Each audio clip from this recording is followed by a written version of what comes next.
Welcome to Scorched Earth and a general reading for the sign of Sagittarius, Sun, Moon or Ascendant for the month of March 2025. I hope you are well. I'm using the Llewellyn Tarot for you today. Here it is. Before we begin, if the reading resonates with you and you'd like to go a little bit deeper, there will be an extended that you can access at the end. That's via one of the links in the description box. I can't remember which one it is off the top of my head, maybe the second. But it'll take you to the site Selfie. We're moving away from Vimeo because of some fairly egregious practices. I do believe they've kind of walked those back a little bit, but trust has been broken, so there we are. Selfie seems to be working pretty well. We had a few teething problems, but the positive side of that is that I was actually in a position to be able to fix those in a way that I wasn't with Vimeo, so that's a big plus. Bit more work for me, but definitely a plus. So to that end, I'd appreciate some feedback on your experience of it. Just let me know how it works for you, because obviously it's got to work for you as well as it's got to work for me. So yes, and also to say that Circle is also still available for those who wish to avail themselves of it. We're doing some pretty intense classes over there in all sorts of things, so if you think you might get some benefit from that, do feel free to check it out and have a look. Right, Sagittarius, in a slight deviation from norm, this month I have been pulling an oracle card from this deck here, which is the Liminal Forest by MJ Cullinane. It's absolutely spot on. I actually adore it. I really, really love it. I just feel like we need a little bit of extra something this month, and this deck seemed to be it. So let's flip this around here. I can't shuffle it the way that I would usually shuffle cards because of not sure, I think it's because of the card stock actually. So we're going to go 5, 4, 3, little sideways one. Oh, almost 2 and 1. We're going to cut the deck here. This is your oracle card. We're going to place that just there and we'll come back to it at the end. But in the meantime, let's get about the normal business and see what's going on with you. So can I have 3 cards for Sagittarius, please?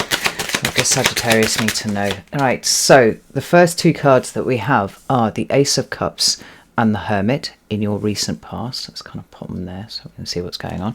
What about current energy, please, for Sagittarius? Ooh, we have the Empress, more major arcana. We've got Virgo here and we've got Taurus here, so there's a lot of Earth showing up. And what's coming towards Sagittarius, please, for March? That was the Judgment card that tried to come out there. Didn't quite manage it though. Sagittarius. We have 2 again. We have the 6 of Pentacles and the Hierophant. So we've got a complete trifecta of Earth energy for you this month. We've got the 10 of Swords appearing at the bottom of the deck. Please don't panic. I'm not somebody who considers the 10 of Swords actually to be an awful card. It can be a difficult card to navigate, but on the whole, I do think something extremely positive tends to come out of the 10 of Swords. I'll explain a little bit further once we've got the clarifiers out. Just have a little peek at what's underneath there. Knight of Cups, of Pisces energy. Let's have a look. So, tell me about this Ace of Cups and Hermit. Thank you. We have the Temperance card. That's a Sagittarius card right there. And more major arcana. Fucking hell. We have the Moon and we have the Chariot. So there's double Cancer here too, which is interesting. Right, tell me about the Empress. Thank you. 2 of Wands. Why is the Empress here for Sagittarius? And the Page of Wands. What about the 6 of Pentacles and the Hierophant? Why is that here for Sag, please? Oh, okay. Well, we have the King of Pentacles. We have the Knight of Cups again. Interesting. Let's get one more just because. There we go. 5 of Pentacles.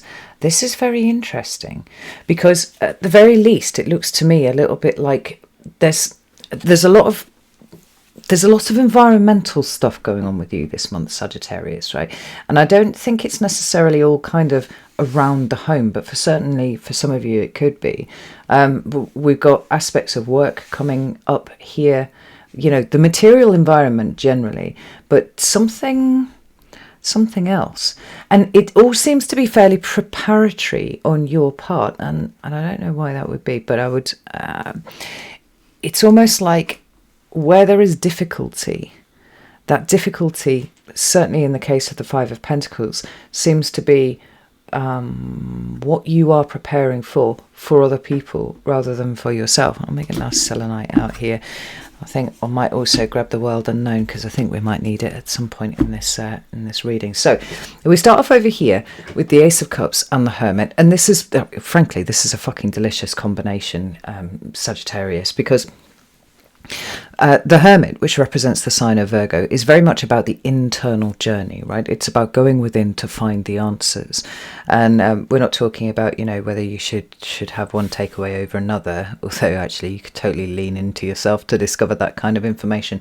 I'm talking about the things that are truly, truly important, like what's my direction? What do I want? You know, how do I bring value to the world? Who brings value to my world? You know, these big overarching questions that can determine how we choose to see the world. And here the Hermit is moving towards the Ace of Cups. Now, for me, the Ace of Cups is a card that is absolutely sacred. I want to make this really, really clear.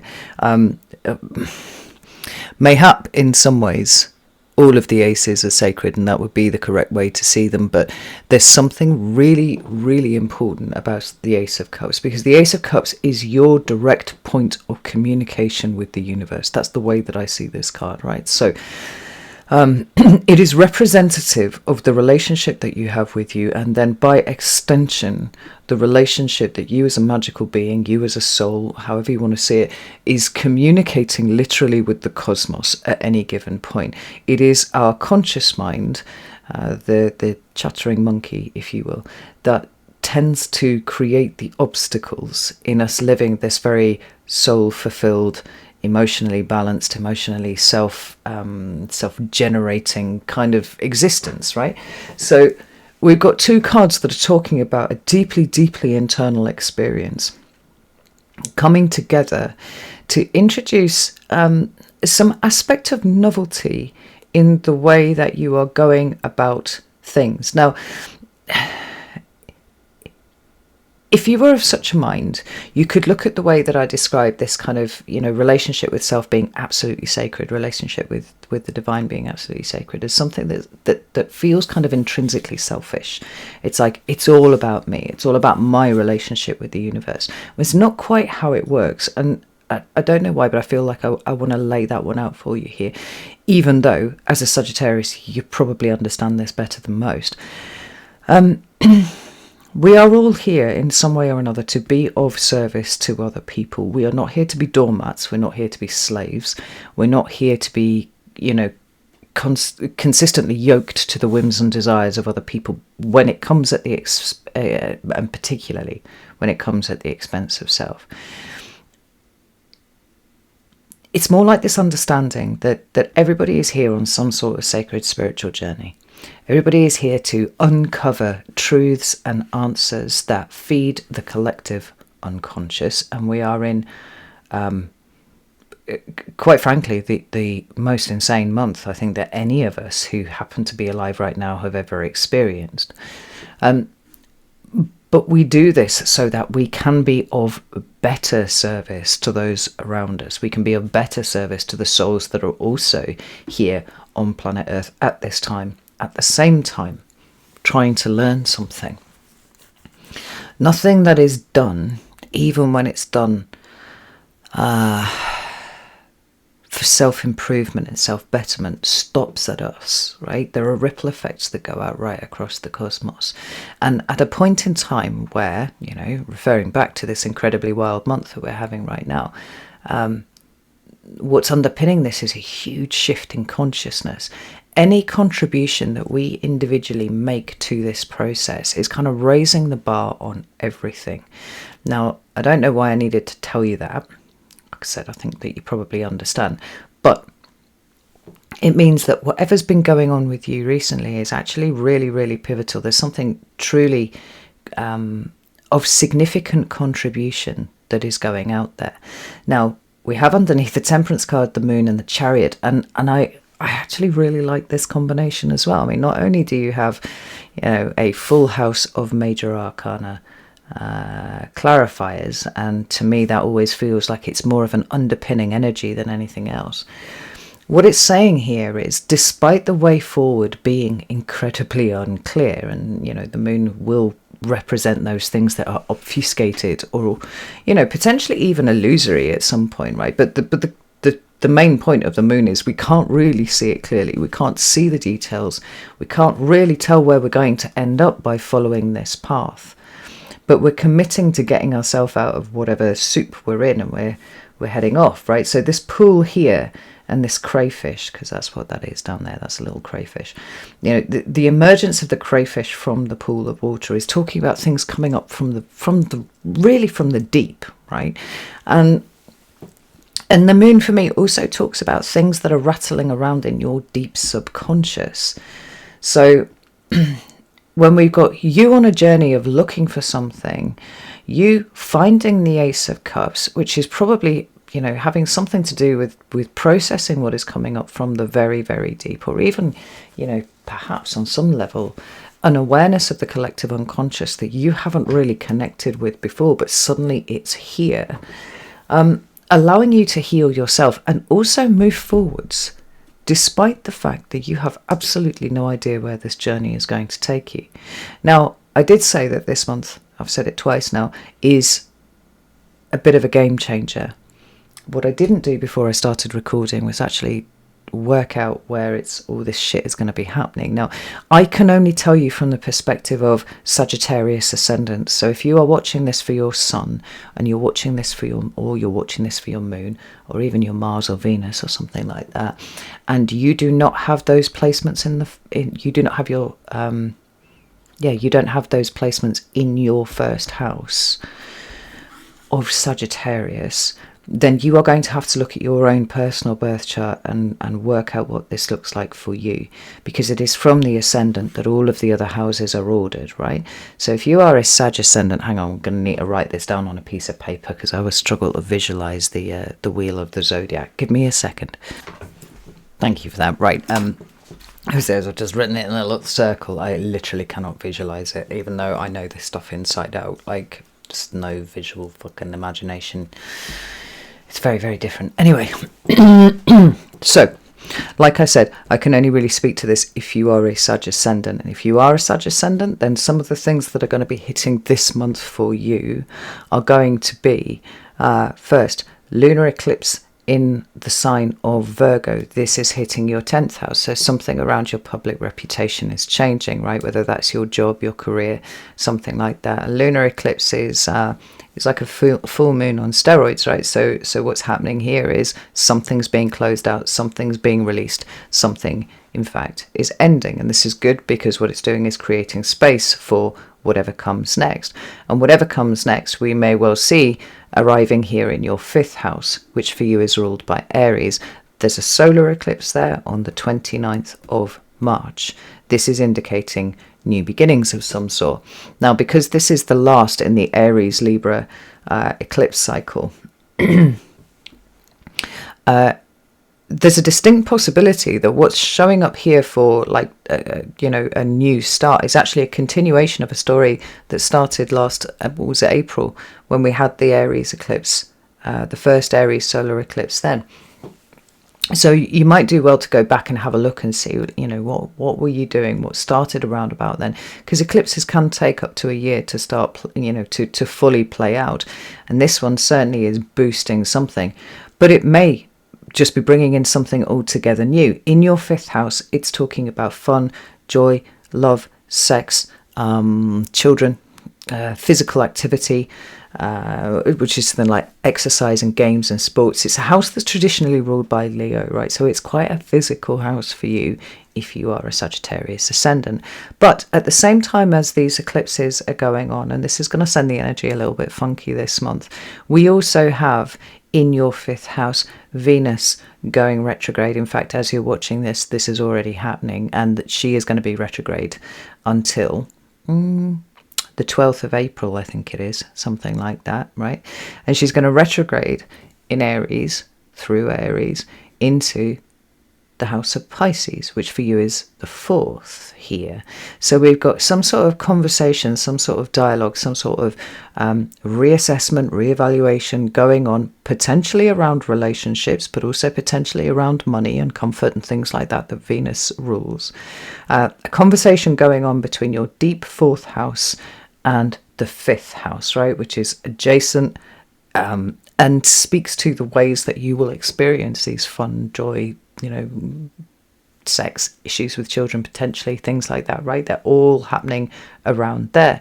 Now, additionally, we also have a Mercury retrograde this month. That is also very, very close to Venus. So we've got overlapping retrogrades starting in the same house and retrograding back into the same house. So Mercury will start here and he will retrograde back into your 4th house, also intensifying this dialogue between the 4th and the 5th houses. What else do we have on top? At the end of the month, Neptune will be leaving your 4th house if you are a Sag ascendant and moving into the 5th. Bringing that big imaginative energy, that higher. Some people consider Neptune to be a higher vibration of Venus. So it's quite interesting that there's this kind of crossover and overlap that's going on between all of these things. I mean, the end result is that whatever shows up this month is probably going to be really, really fucking intense, actually. But this dialogue between Mercury and Venus as it is happening, an awareness of where it's happening in your chart, will actually help, I think, process whatever it is that's being gone over. Ultimately for me, Venus talks about value. Where is the value sitting in any given thing, right? Mercury can help decode all of that. And sometimes Venus retrograde can bring about a crisis. But certainly by the time that Venus is hit the cazimi with the sun, which will happen this month, it's either the 22nd or the 29th, I can't remember off the top of my head. And Mercury also doing the same. We're kind of turning a corner and finding something that feels better, right? So definite short-term crisis potential, but also, if you can just wait it out a few weeks, an elegant solution starting to appear. Now, obviously, if you're not a Sag ascendant, if, for example, you're a 4th house Sagittarius sun, or a 6th house Sagittarius sun, something like this, you've got to have a look at your rising sign and then work out all of your houses from there. That will tell you where these eclipses are happening. That will tell you where Venus and Mercury are retrograding. One other thing to mention actually is that everything that's happening in the sign of Aries is actually being squared by Cancer. So there's a little bit more friction there than there might ordinarily be, and it's certainly kind of bringing up complex emotional stuff. So you've got double Cancer here. Let me just put that to the side. So we know that Mars is sitting in Cancer at the moment, which is not his kind of funnest place to be. But nevertheless, there's something really profound that has been going on with you in terms of healing some sort of past story, past narrative, potentially. But I think something that's indicative of a level of internal faith that you are now demonstrating that's very much of the order of Sagittarius, but perhaps even becoming a little bit Piscean. Pisces being that internal awareness of oneness of everything, and Sagittarius being the kind of outward expansive connection to something bigger that Sag can reach out to touch, because there's so much emotional stuff here. And I mean, you see it even in the Temperance card as well, because although that is a Sagittarius card, and so therefore it represents the energy of fire, the alchemy of transmutation of difficult emotions is represented on this card. We've got somebody who is literally pouring from one cup into another, right? And in order to do that, you have to be able to get your hands on cups, right? And you've done that. You've got a big cup in your hand here.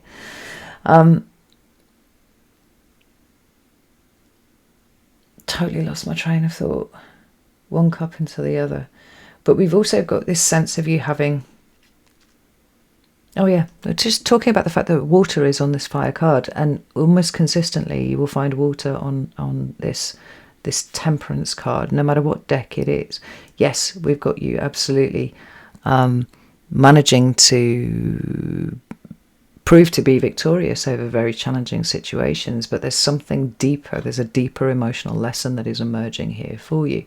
And I think despite the fact that the way forward is unclear, despite the fact that you don't know where you're going, I mean, this isn't a literal eclipse here, by the way, as well. It's you yourself are approaching everything in such a balanced way, choosing to move with faith and through intuition. You seem to be on somewhat of a winning path here, Sagittarius, which is really quite interesting. Let's have a look and see if the World Unknown has anything else to say about this, because I realise I kind of side quested for a minute there. All right, what do we have here? We've got the Page of Cups and we've got the Page of Pentacles. That's very interesting as well, because because the Page of Cups is about some sort of new internal journey, right? And it's almost like you don't need to battle with this idea that maybe you're an ugly duckling in in the process of metamorphizing into the metaphorical swan. It's almost like a realization that you're already there, Sagittarius.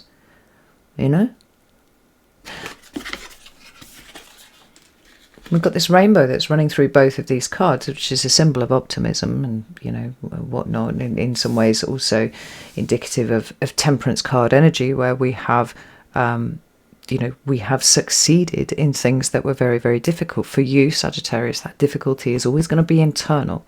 It's not to say that there aren't challenges in your external life, but you seem to be kind of like effortlessly equipped to be able to get through external stuff. You're an externally expressing sign, right? The difficulties come when it's something internal, because up until the last few years, I feel like most Sagittarians have not had the tools that they needed to be able to process what was going on inside of them. And maybe it's even a desire to look inside of them. They were lacking that too. But you have that now. And this Page of Pentacles is like, we're making new starts in things. Some of you might have moved house. Some of you might be contemplating moving a job. Like I said, the emphasis really does seem to be on environment and environmental, perhaps even material considerations. So it's like, how do you start something new? How do you take yourself? How do you apply yourself? I think this is a lot about discipline here, Sagittarius, and you seem to be having it in spades, because quite often when there are emotional things, like they act as obstacles to us manifesting the kind of life that we want to experience, right? Sometimes we're a little bit too prescriptive about the kind of life that we want to experience, and we scrub difficult experiences clean of any possibility of being helpful in terms of our growth and our ability to be able to reach these things later on, right? It's a question of pacing yourself quite often. But you seem to have cracked that nut, Sagittarius. And now it feels like everything that you're ordering in your life, because unlike the way that we would usually talk about archetypal Sagittarian energy, well, it's not archetypal, let's say young Sagittarian energy, there's always an element of chaos with it. And there's something that seems to be kicking back against the chaos, and you yourself are creating order where normally you might have been a chaotic component in any given situation. And I think that everything outside of us is breaking down to such an extent. We seem to be sitting in a cauldron of bubbling chaos right now that, whether through rebellion or whether through maturity, and to be honest, with what I'm seeing here, Sagittarius is much more along the lines of maturity than anything else. You are actively weaving some sort of new thread of stability for you right the way through your life. And it's not just benefiting you, it is absolutely benefiting those around you, which I just think is absolutely outstanding, right? And we see this, further still when we come into your current energy. We have the Empress. The Empress is representing Venus, actually, so Taurus and Libra as signs. And it's interesting that Venus should be currently going retrograde. She's still in Aries at the moment, but she will be retrograding back into Pisces. Remember, look to your own chart to see where this is happening in your own life, right? The Empress is the archetypal mother. She's also an energy that speaks of abundance and fertility and, like a sense of being properly abundant. It's not about having money in the bank or anything like that. It's about the things that really feed your soul. Now, just as a slight warning to some Sagittarians, just in case you needed it, seeing Pages and the Empress and Aces of Cups together, if you're not planning on having children, then perhaps you should take precautions. That's all I'm going to say about that, because these are, potential indications. Page of Cups is in the reverse, so that's good, but just in case you don't want them, make sure that you're planning that way. Take whatever evasive maneuvers you need to, but beyond that, it feels like there's some sort of new hope that seems to be feeding your soul right now, Sagittarius. And despite everything that we've said about the emotional work that has been done here and the way that you're moving forwards, even that notwithstanding, I think you're finding it kind of difficult to put your finger on what exactly it is that is changing. Right, you can say, I kind of feel a little bit better in myself. I feel like I've improved my relationship with myself or whatever. But it's just kind of difficult to put your finger on. You feel like you've tapped into something to me. And there's the potential for some incredible creativity moving forwards. And it's happening right now, but it's kind of obscured from view at the moment. The Empress is often depicted as pregnant because she does represent, the creative act and the bringing of new life into the world in some way or another, whether that's by way of a child or something else altogether. But I don't think that you are quite at the point, like I said, where you know what it is, you know how to channel it. You can just feel that something is changing and something is getting ready to come in. Now, again, we've got so much earth signification going on here. I can't help but feel like you are structuring something in your environment, and it feels preparatory. It feels like for whatever this new energy that is coming through is going to need, you are putting everything in place. So we see it here with the Page of Wands on its side and the Two of Wands. The Page of Wands isn't really about movement. That happens when we reach your card, the Knight of Wands, which is the next one on. The Page of Wands is about preparing, but we seem to be even a step before the preparing with the Page of Wands on its side and the Two of Wands showing up here. It's kind of like, well, I don't know where I'm going. And see this chap here, he's got his hand on one wand and he's contemplating the world, sort of having a look around and trying to mentally and emotionally, maybe imaginatively, navigate through what could come next, what you would like to come next, what you would not like to come next, what things are coming next that you may not have any kind of control over, like how will you respond to that.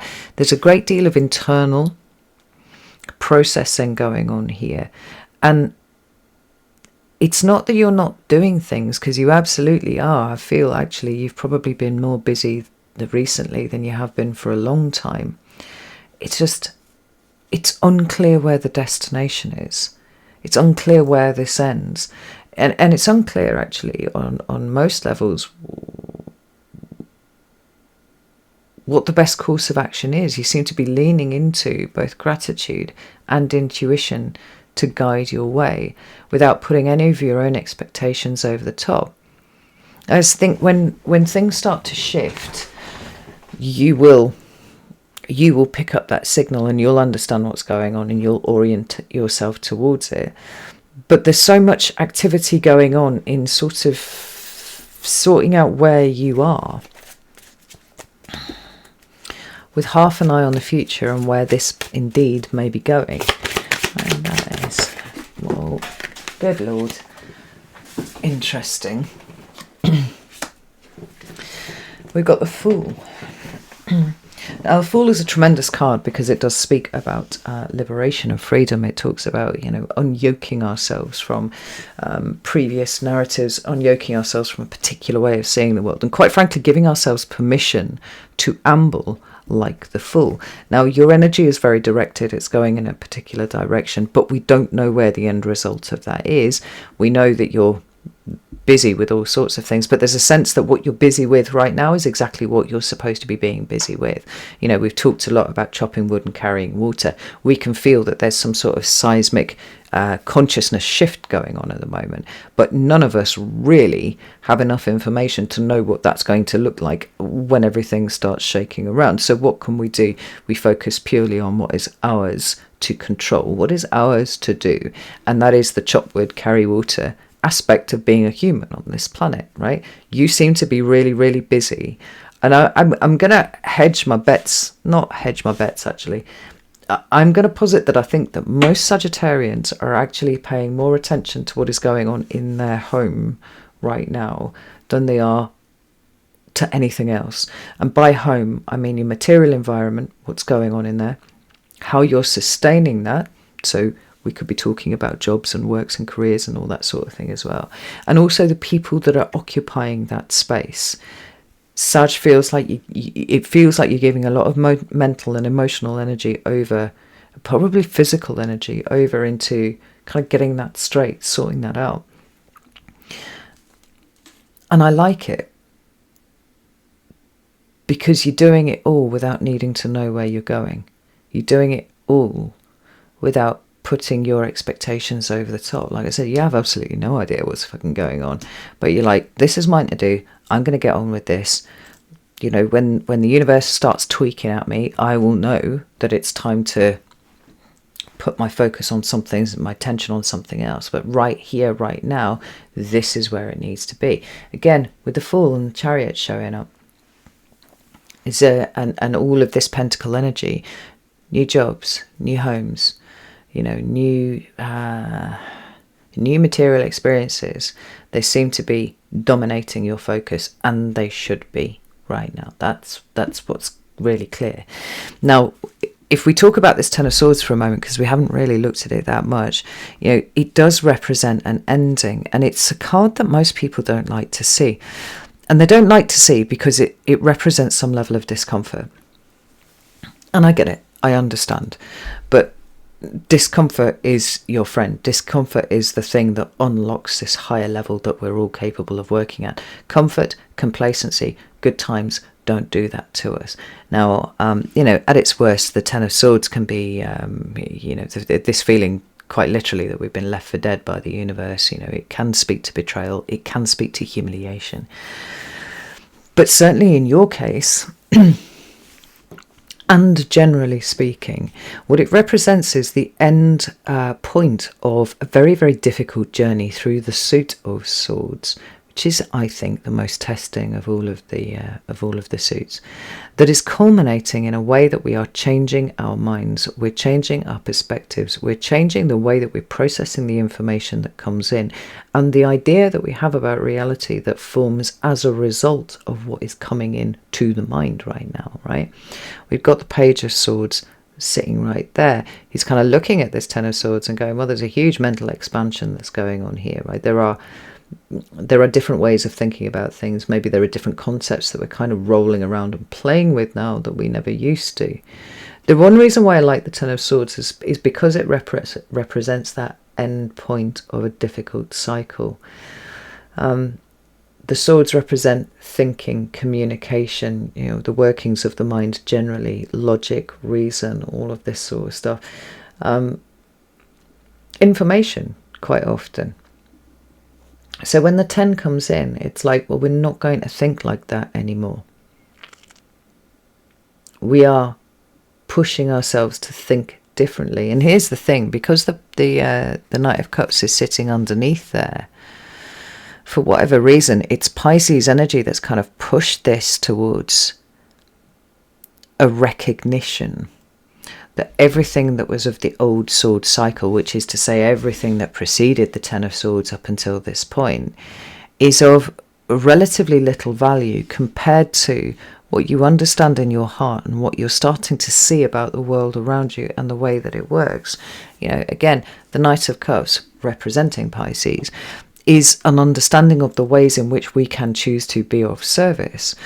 I didn't feel like that Five of Pentacles belonged to you, but I do feel like the Ten of Swords belongs to you. But I don't feel like it's a card that's representing aggravation and distress in you. It feels more like a very mature realization that a particular way that you were thinking about things actually isn't really serving you anymore. And we're choosing to put that to one side. And, any decision that we make in those moments of that kind of nature has us kind of elevating a little bit. And because we're always trying to keep moving upwards. And although you don't really have time for it right now, I think that you're going to find your services as a teacher, leader, guide somewhat in demand over the course of March. Like I said, you seem very, very, very involved with your material environment, with your home environment right now. But you notice that we've got this Hierophant sitting up here. It's a card of Taurus, right? So we've got another Taurian card showing up, more earth energy. And the Hierophant is, well, at his core, he's a teacher. But really what he's doing is decoding the secrets of the universe, right? That's literally what Hierophant means. It's someone who can teach people how to remain stable and secure within themselves.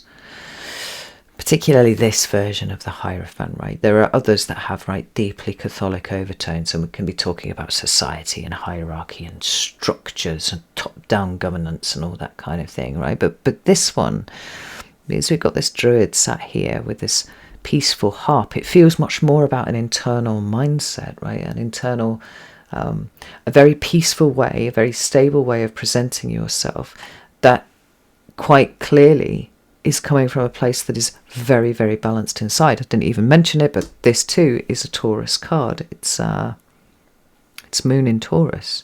So like everything that I'm talking about in terms of this emotional stability in the face of everything that's going on around you, I really do think it's going to start putting you in demand for the rest of March, for your wisdom, for your perspective, for your take on what it is that is happening. Because not everybody is possessed with this level of emotional stability, Sagittarius. And for you, it's been very, very hard won, right? You've literally put yourself through everything to understand, right? To come to the conclusions that you have and to choose to see the world in the way that you do. More Taurus energy with the King of Pentacles underneath here, but we've got that stability and that security and the solidness, the emotional solidness now being given to others, because the Six of Pentacles is you. The Five of Pentacles is, I think, the experience of other people around you. This is inherently chaotic and it's very, very uncomfortable. It's somewhat at odds with the much more structured, much more ordered, much more stable energy that you are demonstrating right now. You seem to be just emanating, right? So while you are weaving order out of, what has been potentially a fairly chaotic time frame for you,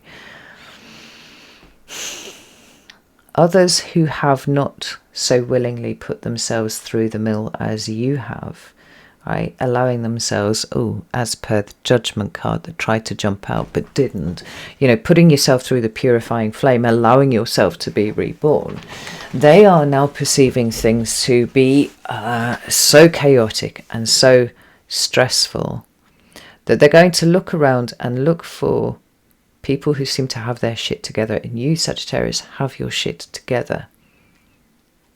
It was once said to me while I was flailing about and complaining that I knew nothing, which happens more often than you would give credit to, I have to say. It was pointed out to me that it was not necessary for me to be an ascended master to be able to help people. I simply needed to be a step or two in front of the people that I was trying to help. As you can offer your hand, and you can pull people towards you to where you've managed to get, right? And some people will shuffle along behind you, some people will accelerate past you, but if your desire is to help people, then you only need to be there. Now, to my mind, what I'm seeing here is you, Sag, being several steps ahead of the other people who are arriving at this rather chaotic, undone energy of the Five of Pentacles, going, everything is fucked, everything is terrible, I'm so isolated, I'm so alone, I haven't got what I need, right? And very, very clearly exhibiting the traits of something very, very solid that people can lean on, turn to, request help and guidance from. I talked to you, Sagittarius, about definitely in the last few months of 2024 about this idea of being teacher, leader, guide, and how this seems to be, it's being flagged up across all of the signs. But let's not pretend that every time I sit down and do a reading here, I'm talking specifically to 1/12 of the population, right? I'm not. I'm talking to pockets of people within those different collectives. And I do think that the people that I've been talking to for the last few years are those people who, for whatever reason, and the reason is probably because they've done their fucking work, have been nominated as teachers, leaders, guides to see us through this next chaotic period.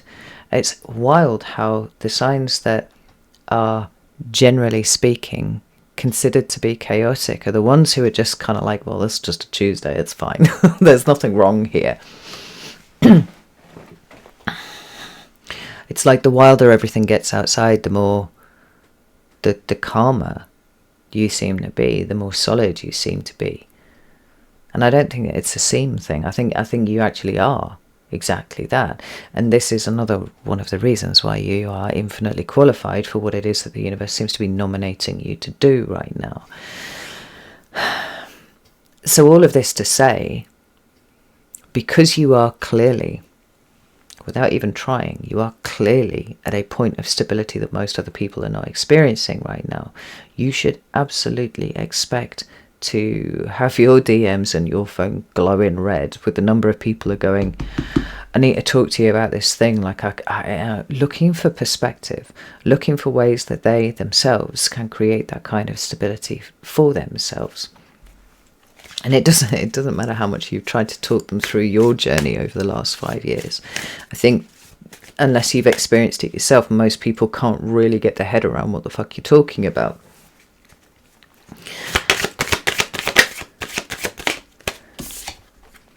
Four of Pentacles. This is really interesting.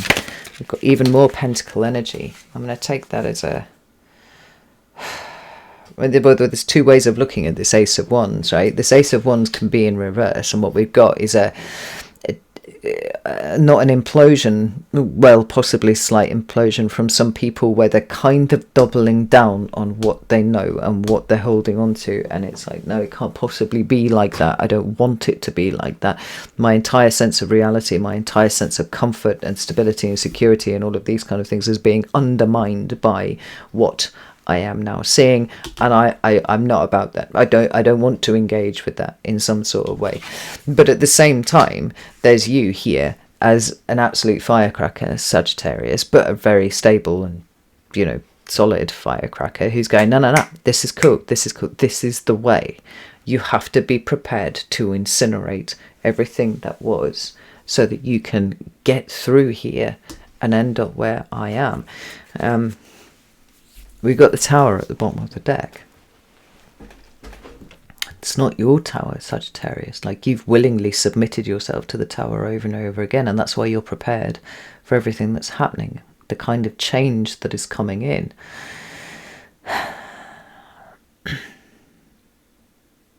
I'm not saying that you should go out onto the streets and start proselytizing. This is not what this is.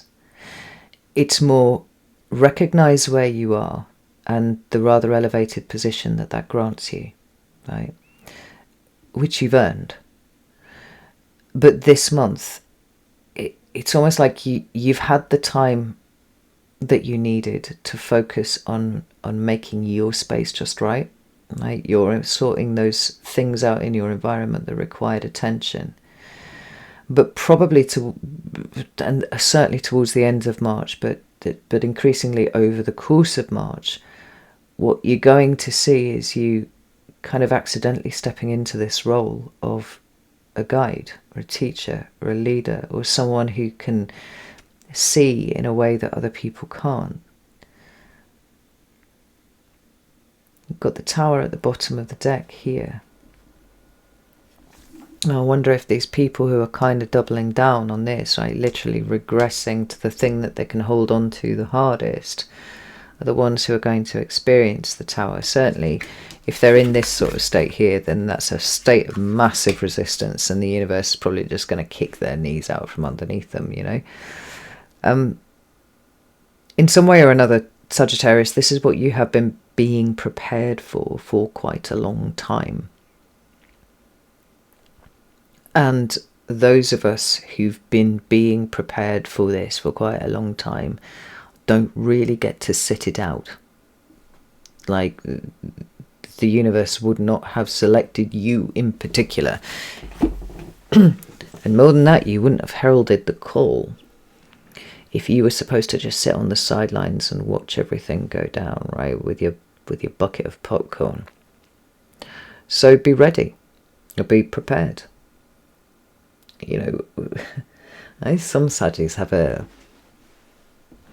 bit of an issue with authority, right, or have had over the course of their lives, which can make it very, very fucking uncomfortable for Sagittarius themselves to then be somebody that others look to as an authority on something. It can cause this kind of bit of a cognitive dissonance inside. If you're struggling with that, it's time to boot it out. Right, that would very much be of the order of the Ten of Swords right there. So that's not helping you, right? If you've had uncomfortable experiences with authority in the past, such that it would give you the EBGBs to occupy that role yourself, then understand that you've been shown the wrong way to do it. And now it's time to show the world the right way to do it. You see what I mean? So,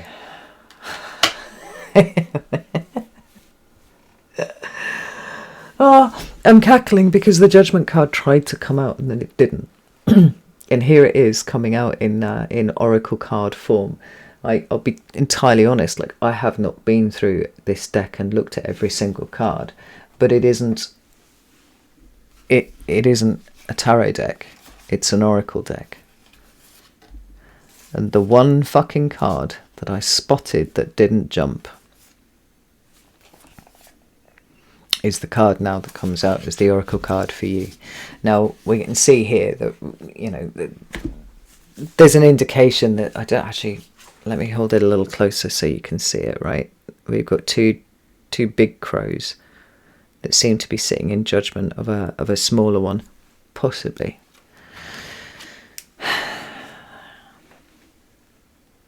But I'm